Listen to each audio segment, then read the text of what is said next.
Hey everyone, spring is here.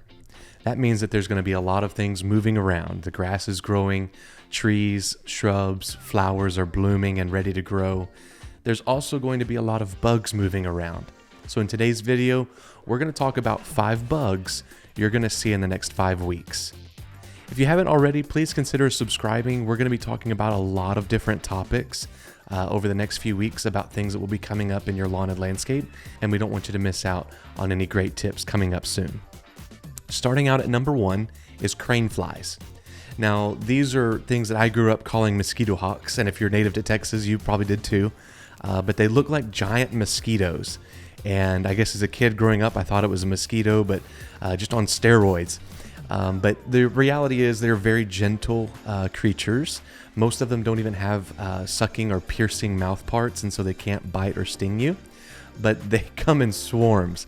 So if you're ever walking through your lawn, or if you're pulling in groceries late at night and your lamp is on, then more than likely these are going to be swarming around, getting in your face, and doing that. But crane flies is going to be one of the biggest things that you're going to see even right now. Now, these swarms can be controlled. They like to nest at the thatch layer of your grass, or just feeding on organic matter in your flower beds, or by like streams and creeks and things like that. So if you live close to one of those areas and you have a problem with those, don't hesitate to give us a call and let us know.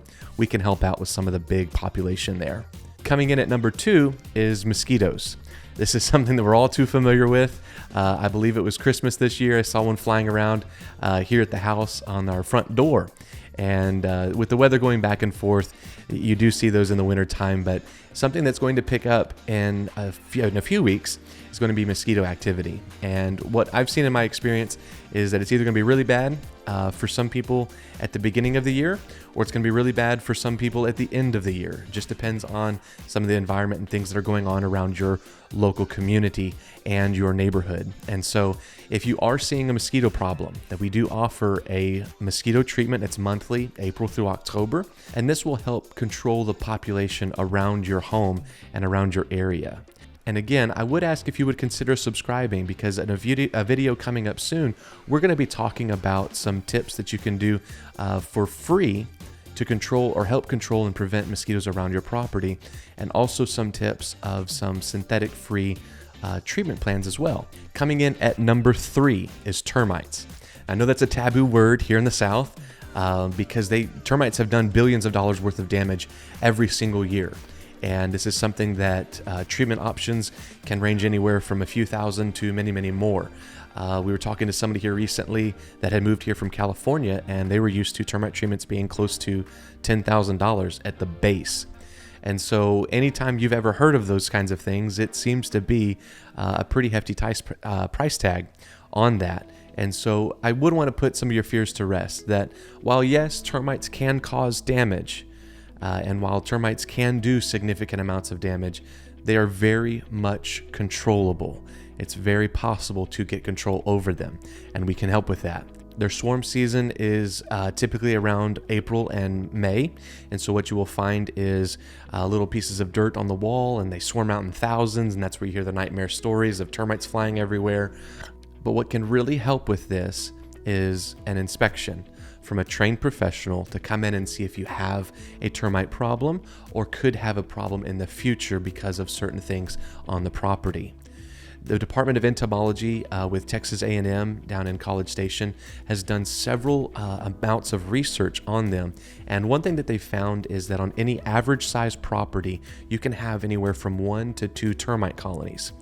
And that's why we say, especially here in North Texas, it's not really a matter of if you're going to get termites, it's a matter of when. But what we want to offer to you is an ability to catch that before it gets out of hand, or an ability to control that before it becomes a bigger problem. Coming in at number 4. Now, this is a big one, but it's really general pests. But 2 of the main things that we see this coming up in the next couple of weeks is going to be ants and spiders.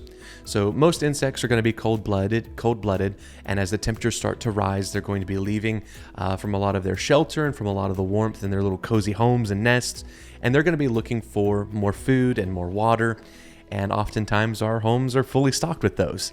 And so as these temperatures start to rise and they become more consistent, you will find that some of these things make their way inside. Ants and spiders being two of the main things, but obviously roaches and earwigs and silverfish are all a part of that as well.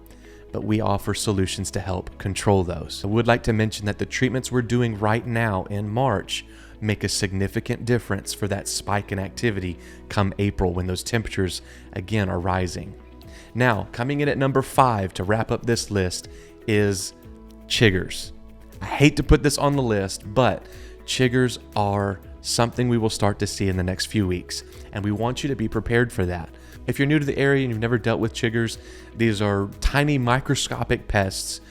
They typically will like to nest where there's a lot of tall grass or wooded areas, and they will bite you typically around your ankles and your waist. But the itch is relentless, and it lasts anywhere from 1 to 2 weeks. Now, chiggers are one of the pests that you won't be able to see because they're so small, but you will see the effects of them.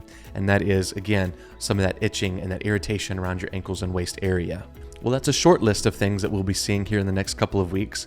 If you have any questions or any concerns about some of the things that we talked about today, or if you know you've had a problem with any of this before and you want to prevent that or help stop that in the next few weeks, don't hesitate to give us a call. Our office is ready to answer your call, and our technicians are ready to help you take care of any future problems. Thanks for watching.